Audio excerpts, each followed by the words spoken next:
सोने के बाद हमारी आत्मा कहाँ जाती है? मित्रों, सोने के बाद आत्मा कहाँ जाती है? क्या करती है आत्मा? यह सवाल बहुत लोगों को परेशान करता है। कई लोग जानना चाहते हैं कि क्या सोने के बाद हमारी आत्मा परमात्मा से मिलकर वापस आती है?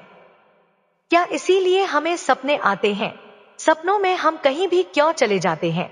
आखिर सोने के बाद आत्मा कहाँ जाती है?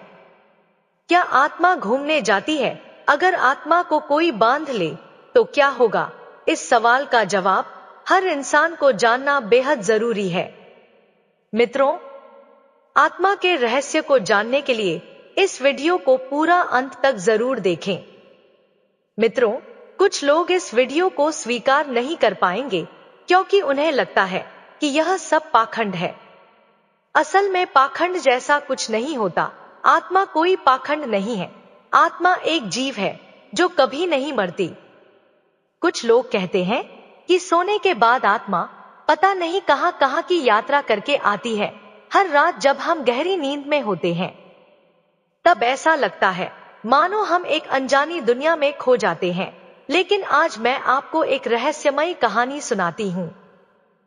एक समय की बात है, एक युवक जिसका नाम शिवा था, रोज यह सोचता था कि आखिर सोने के बाद हमारी आत्मा कहाँ जाती है। वह इस सवाल से इतना परेशान था कि उसने कई संतों, विद्वानों और साधकों से पूछने की कोशिश की, लेकिन कोई उसे सटीक उत्तर नहीं दे सका। एक दिन शिवा की मुलाकात एक वृद्ध संत से हुई। संत ने उसकी जिज्ञासा को समझते हुए उसे बताया, यदि तुम सच में जानना चाहते हो कि आत्मा सोने के बाद कहाँ जाती है, तो आज रात एक विशेष ध्यान विधि करो। यह विधि तुम्हें आत्मा की यात्रा का अनुभव कराएगी। शिवा ने उस रात संत के बताए हुए निर्देशों का पालन किया। वह शांत बैठकर ध्यान करने लगा और धीरे धीरे उसकी चेतना गहरी होती चली गई। वह नींद में डूबा, लेकिन इस बार कुछ अलग था। उसे अपने शरीर का भार महसूस नहीं हो रहा था। उसकी आत्मा मानो शरीर से बाहर निकल आई हो। शिवा खुद को अपने शयन कक्ष के ऊपर तैरते हुए देखने लगा। उसे अजीब सी शांति का अनुभव हुआ, जैसे वह एक नई यात्रा पर निकल पड़ा हो। आत्मा अब उस परलौकिक संसार की ओर बढ़ने लगी, जहां समय और स्थान का कोई बंधन नहीं था। यह एक अनोखी उज्जवल दुनिया थी, नीले आकाश से भरी, जहां हर ओर तारों जैसी रोशनी झिलमिला रही थी।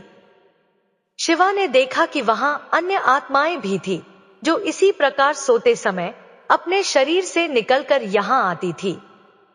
यह स्थान स्वप्न लोक था, एक अदृश्य संसार जहां आत्माएं अपने कर्मों और भावनाओं की पूर्ति करती थी।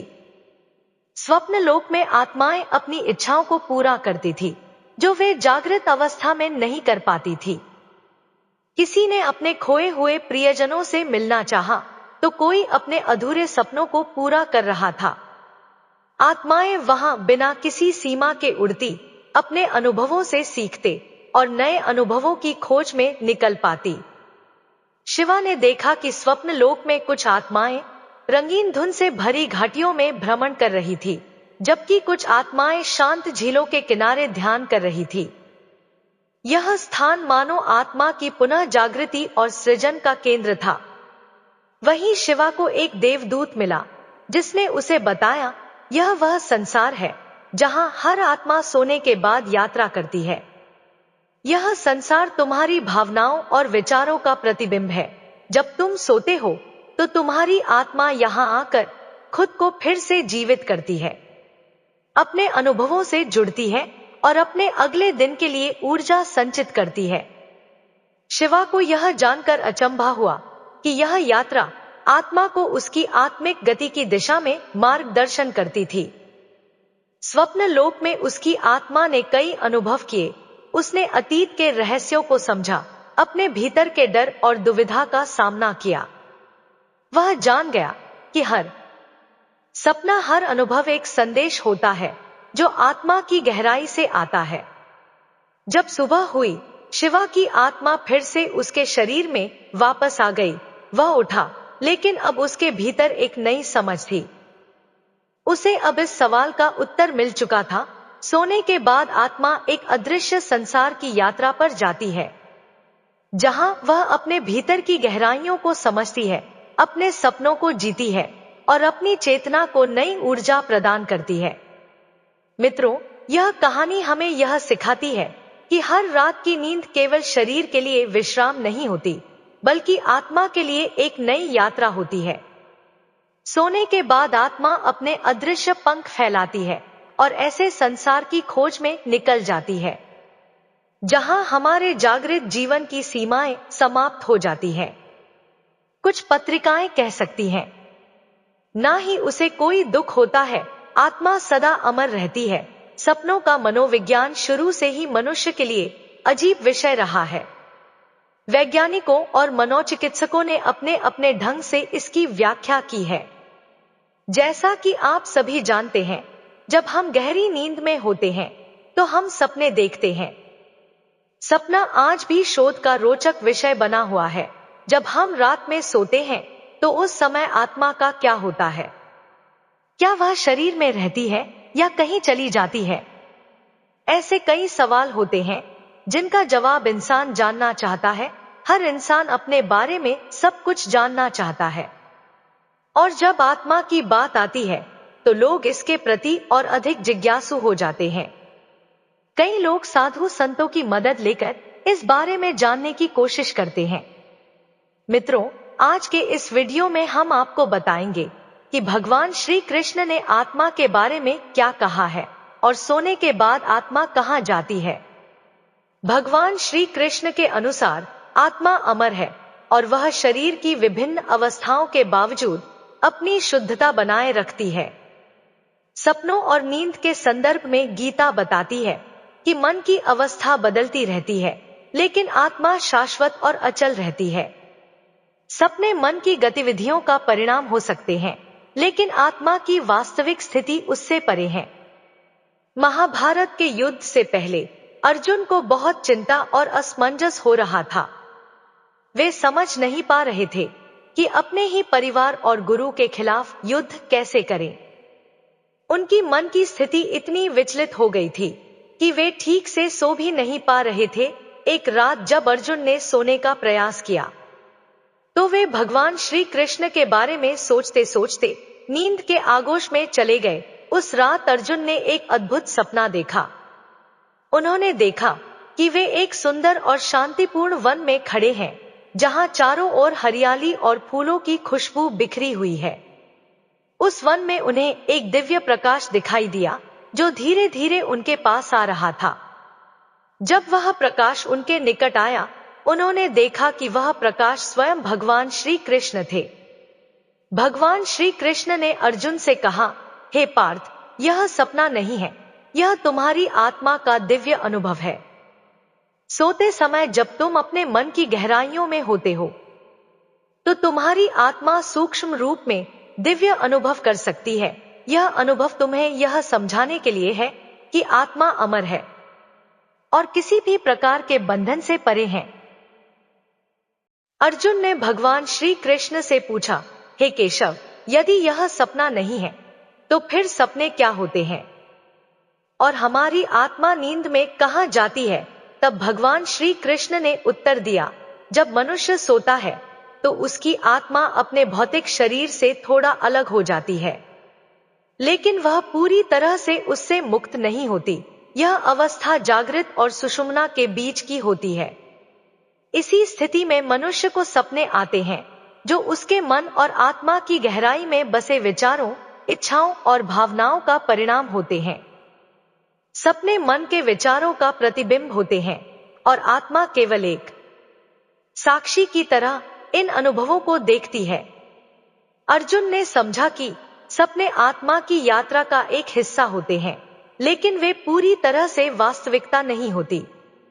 सपने मन के खेल होते हैं जो हमारी जागृत अवस्था से जुड़े होते हैं।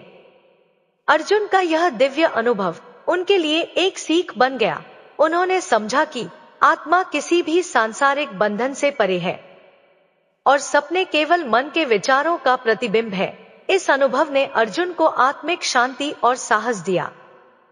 जिससे उन्होंने महाभारत के युद्ध में अपने धर्म का पालन किया।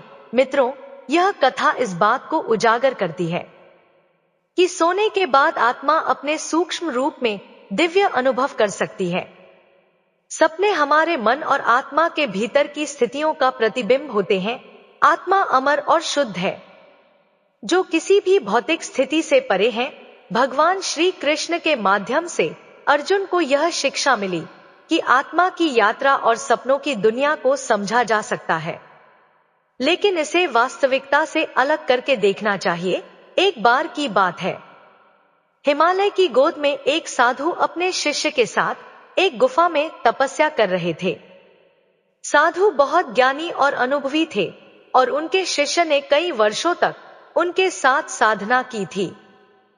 शिष्य हमेशा अपने गुरु से सवाल पूछता रहता था और ज्ञान प्राप्त करता रहता था। एक दिन शिष्य ने अपने गुरु से पूछा, हे गुरुदेव, सोते समय हमारी आत्मा कहाँ जाती है और सपने क्यों आते हैं? साधु मुस्कुराए और बोले, हे वत्स, इस प्रश्न का उत्तर देने के लिए तुम्हें अनुभव करना होगा। आज रात जब तुम सोने जाओ तो एक बात का ध्यान रखना कि सोने से पहले भगवान श्री कृष्ण का ध्यान करना। सोने से पहले जो भी हमारे मन में होता है, जब मन शुद्ध होता है और आत्मा सत्य से जुड़ी होती है, तो सपने भी दिव्य अनुभव और आत्मा भक्ति और ध्यान से जुड़ी होती है तो सपने भी दिव्य अनुभव में बदल सकते हैं। मित्रों, यह कहानी हमें आत्मा के शाश्वत सत्य और नींद के दौरान आत्मा के दिव्य अनुभवों की महिमा को समझने में मदद करती है। पुराणों के अनुसार आत्मा की गति और उसके किसी लोक में शरीर बिल्कुल मृत की तरह हो जाता है और कई बार तो इंसान को जगाने पर भी वह नहीं जागता, क्योंकि उस समय उसकी आत्मा बहुत दूर जा चुकी होती है, जिस वजह से इंसान काफी देर में जाग पाता है। आप लोगों ने भी कभी कभार ऐसा महसूस किया होगा कि आपने अपने सपने में अपने इष्ट देवता को देखा है। आप उनसे बातें कर रहे हैं या फिर आपने अपनी परेशानियों को उन्हें बताया है, वह आपको दर्शन दे रहे हैं और आप उन्हें देख रहे हैं। कई सारी ऐसी प्रक्रियाएं होती हैं जो आपके लिए बहुत ही अनमोल और शुभ होती है। आप यह सोचते हो कि आप अब यहीं रहे और बस इन्हीं को देखते रहे, पर यह सब आपकी आत्मा कर रही होती है। जिस दिन आप यह सपने देखते हैं, यानी कि आपकी आत्मा परमात्मा से मिलती है, उस दिन आपका तन मन पूरी तरह से शुद्ध होता है। मित्रों, सोने के अंदर भी आत्मा अचेतन मन से जुड़ जाती है, इसीलिए सोने को एक दूसरी मौत का नाम दिया गया है। सोने के बाद आपकी आत्मा भविष्य के अंदर जा सकती है। कभी कभी आत्मा आपका भविष्य भी देख लेती है। मित्रों, जैसा कि हमने आपको बताया, सोने के बाद आपका अचेतन मन आत्मा के सहारे भविष्य के अंदर जा सकता है। वह भविष्य को देख सकता है, उसके अंदर यह क्षमता होती है। आपके सामने कई ऐसे उदाहरण होते हैं जिनमें सोने के बाद हमारा अचेतन मन भविष्य के अंदर चला गया था। आपने कभी खुली आंखों से जो चीजें नहीं देखी होंगी, वह आपकी आत्मा देखती है। वरना हम कैसे देखेंगे कि सोने के बाद तो हमारी आंखें बंद होती हैं। आपको भी कई ऐसे सपने आए होंगे जो बाद में सच हो गए। इस तरह के सपने हमें तब आते हैं जब हमारा अचेतन मन भविष्य के अंदर जा चुका होता है। हमारा अचेतन मन भविष्य को कैसे जान लेता है, इसके बारे में कहना मुश्किल है, लेकिन ऐसा माना जाता है कि जो भौतिक जगत के अंदर घटित होता है, वह उससे पहले ही सूक्ष्म जगत के अंदर घटित हो चुका होता है। इसका मतलब यह है कि हमारे साथ पहले सूक्ष्म जगत में घटित होता है और उसके बाद ही उसका असर भौतिक जगत पर होता है। जब हम सो जाते हैं तो हमारा अचेतन मन अनंत बाहरी जगत से जुड़ जाता है और वह यह देख सकता है कि कहां पर क्या हो रहा है। कभी कभी आत्मा सोने के बाद बैकुंठ धाम भी चली जाती है। ठीक उसी प्रकार जैसे देवता दूर रहकर भी कहीं भी देख सकते हैं। जो सूक्ष्म जगत के अंदर घटित हो चुका है, उसे आसानी से अचेतन मन पता लगा लेता है। भविष्य बताने वाले सपनों के अंदर हमारा अचेतन मन उस स्थान पर जाकर देख सकता है, या यह कह सकते हैं कि वह उस स्थान पर यहीं से देख सकता है। महात्मा गौतम बुद्ध के जन्म से पूर्व उनकी माता माया ने स्वप्न देखा था कि 6 दांतों वाले हाथी ने उनके शरीर में प्रवेश किया है। स्वप्न शास्त्रियों ने इसकी व्याख्या करते हुए बताया था कि जन्म लेने वाला शिशु या तो चक्रवर्ती सम्राट होगा या महान संत। भविष्य में यह बात सत्य हुई। रात के अंतिम प्रहर में देखे गए ऐतिहासिक स्वप्न का उल्लेख है। महावीर ने स्वप्न में पिशाच की मौत, सफेद पंछी, कोयल, फूलों के हार, बैल, कमल के फूलों का सरोवर, समुद्र, रवि की किरणें, बाहों में लिपटा पर्वत तथा मेरु पर्वत की चढ़ाई देखी। उसी गांव के ज्योतिषी ने 9 स्वप्नों का विश्लेषण किया और बताया था। 2 फूलों के हार वाले एक स्वप्न का विश्लेषण महावीर ने स्वयं बताया था कि यह गृहस्थ और सन्यास दोनों में विश्वास जगाने का बोध है। आत्मा हमारे शरीर में ही रहती है, केवल हमारा शरीर सो रहा होता है। सभी आंतरिक गतिविधियां चलती रहती हैं। दिमाग का सिर्फ एक हिस्सा सो रहा होता है और उसकी आपातकालीन सेवाएं जारी रहती हैं। सोते समय हमारा दिमाग सोचना बंद कर देता है। आत्मा चेतना का स्वरूप है, वह ना तो सोती है और ना ही कहीं बाहर जाती है। आत्मा निरंतर विकसित होती रहती है। हमारे चेतन और अचेतन मन लगातार काम कर रहे हैं। अगर हम विज्ञान की बात करें तो विज्ञान इस बारे में बहुत कुछ बोलता है, क्योंकि बहुत सारे प्रयोग किए गए और उन प्रयोगों के आधार पर यह हमें बताता है कि जब हम सोते हैं तो हम उन जगहों पर जाते हैं जहां हमने पिछले जन्मों में जन्म लिया था। इससे संबंधित शरीर छोड़ने के बाद आत्मा की यात्रा के बारे में विभिन्न धार्मिक और दार्शनिक मान्यताएं हैं। हिंदू धर्म में यह मान्यता है कि आत्मा जन्म और मृत्यु के चक्र से गुजरती रहती है, जिसे संसार पुनर्जन्म कहते हैं। शरीर के निष्क्रिय हो जाने के बाद आत्मा एक नए शरीर में जन्म लेती है। इस प्रक्रिया को पुनर्जन्म कहते हैं। इस यात्रा के दौरान आत्मा अपने कर्मों के अनुसार अगले जन्म में अनुभव प्राप्त करती है। इस परंपरा के अनुसार यदि आत्मा ने अपने पूर्व जन्मों में अच्छे कर्म किए हैं, वह उन्नत या सुखद स्थिति में जन्म लेगी। इसके विपरीत यदि उसने बुरे कर्म किए हैं तो उसे कठिन परिस्थितियों का सामना करना पड़ सकता है। इस प्रक्रिया को मोक्ष या निर्वाण के माध्यम से समाप्त किया जा सकता है, जिसमें आत्मा जन्म और मृत्यु के चक्र से मुक्त हो जाती है और परमात्मा या ईश्वर के साथ एकाकार हो जाती है। शरीर छोड़ने के बाद आत्मा की यात्रा और उसके गंतव्य के बारे में कई धार्मिक और दार्शनिक मान्यताएं हैं। विशेष रूप से हिंदू धर्म, जैन धर्म, बौद्ध धर्म और अन्य धर्मों में इस विषय पर गहरे विचार मिलते हैं। हिंदू धर्म के अनुसार आत्मा अमर है और यह जन्म मृत्यु के चक्र से होकर गुजरती है। जब कोई व्यक्ति मरता है तो आत्मा शरीर को छोड़ देती है और अपने कर्मों के आधार पर नया शरीर प्राप्त करती है। इस प्रक्रिया को पुनर्जन्म कहा जाता है। कई मान्यताओं के अनुसार सपने हमारी आत्मा के स्तरों से जुड़े होते हैं। सपनों में हम कभी कभी अपने पिछले जन्मों के अनुभव, अपनी अधूरी इच्छाएं या भविष्य के संकेत देख सकते हैं। माना जाता है कि आत्मा जब सूक्ष्म अवस्था में होती है तो वह अलग अलग अनुभवों को देखने और महसूस करने में सक्षम होती है, जिन्हें हम सपने के रूप में अनुभव करते हैं। वैज्ञानिक दृष्टि से सपने हमारे मस्तिष्क की गतिविधियों का परिणाम होते हैं। जब हम सोते हैं तो मस्तिष्क विभिन्न विचारों, स्मृति और अनुभवों को प्रोसेस करता है, जो हमें सपनों के रूप में दिखाई देते हैं। रैपिड आई मूवमेंट स्लिप के दौरान मस्तिष्क सबसे अधिक सक्रिय होता है और इसी अवस्था में ज्यादातर सपने आते हैं।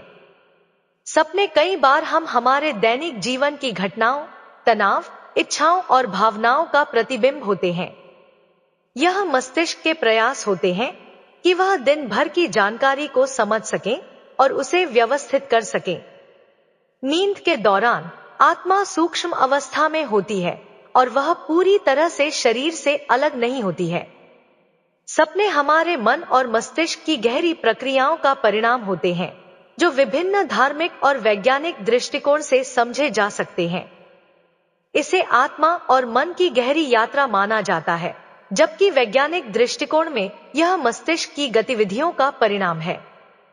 भगवान श्री कृष्ण ने भगवत गीता में आत्मा, नींद और सपनों से संबंधित कई महत्वपूर्ण बातें बताई है।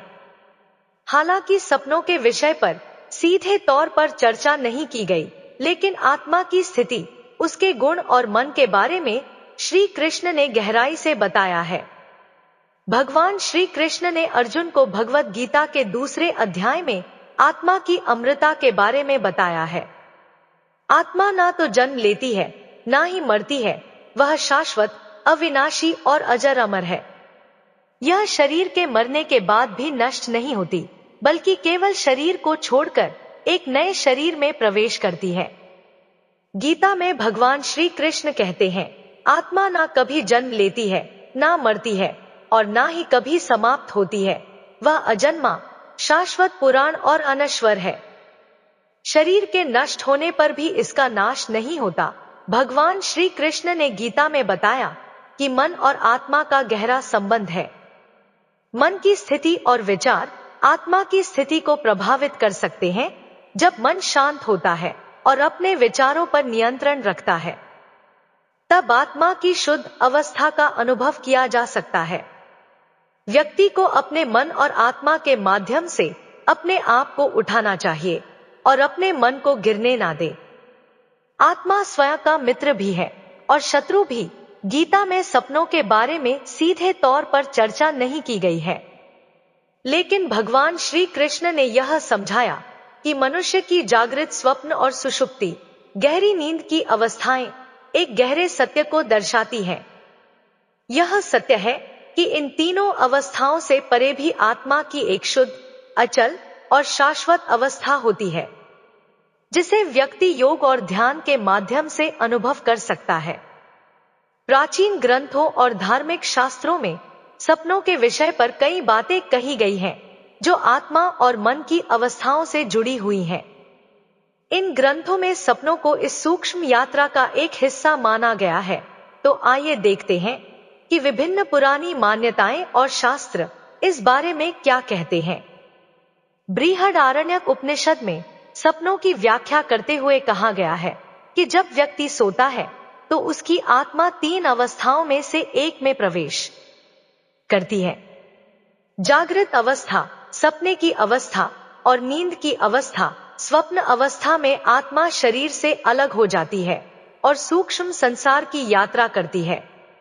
इस स्थिति में आत्मा मन और इंद्रियों के साथ विभिन्न अनुभवों को देखती है, जो व्यक्ति को सपने के रूप में दिखाई देते हैं।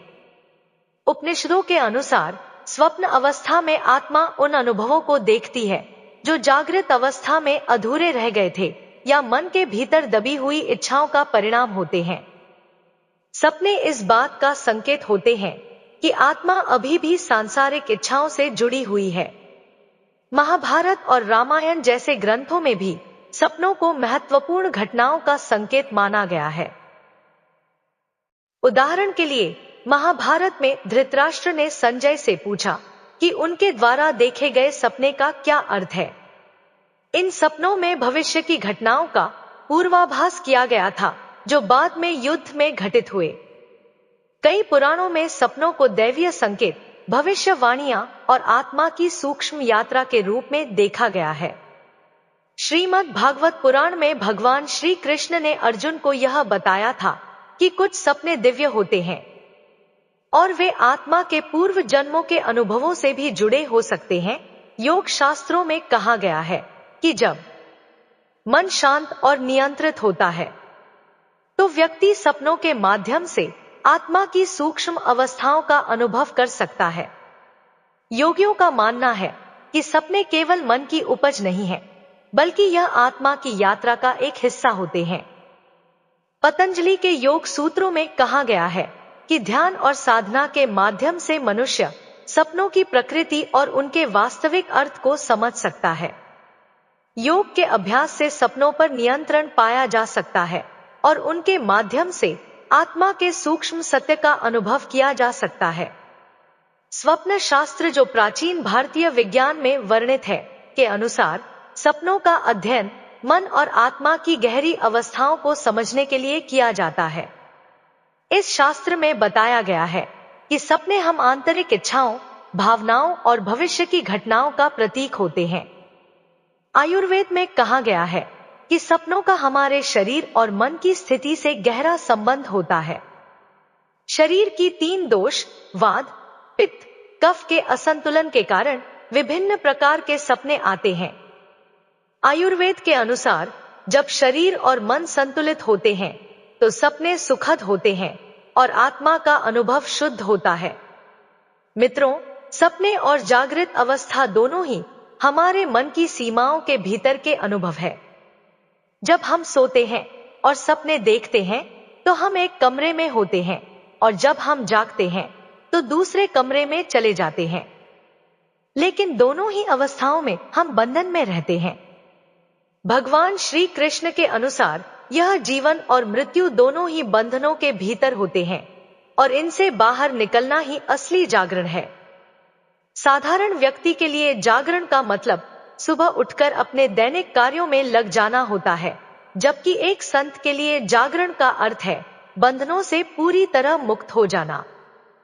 साधारण व्यक्ति अपनी पूरी जिंदगी एक प्रकार के सपने में ही बिताता है, कभी आंखें बंद करके तो कभी आंखें खोलकर। यहां तक कि मृत्यु भी इस सपने को खत्म नहीं करती, बल्कि यह भी एक नया सपना बन जाती है। वास्तविक मुक्ति और जागरण तभी संभव है जब हम इन सभी सपनों से बाहर निकल जाएं और असली स्वतंत्रता प्राप्त करें। मित्रों, इसीलिए सपने कुछ भी नहीं होते और यह वही होते हैं जो हम दिन भर सोचते रहते हैं, वे हमारे दिमाग में चलते रहते हैं। बाकी ऐसा कुछ भी नहीं होता। अगर सपनों में दिखाई हुई चीज सच होती तो आज हमें सब कुछ अलग ही मिलता। ऐसा कुछ भी नहीं है, और आत्मा का क्या रहस्य है, इसका सही तरीके से किसी को भी पता नहीं है।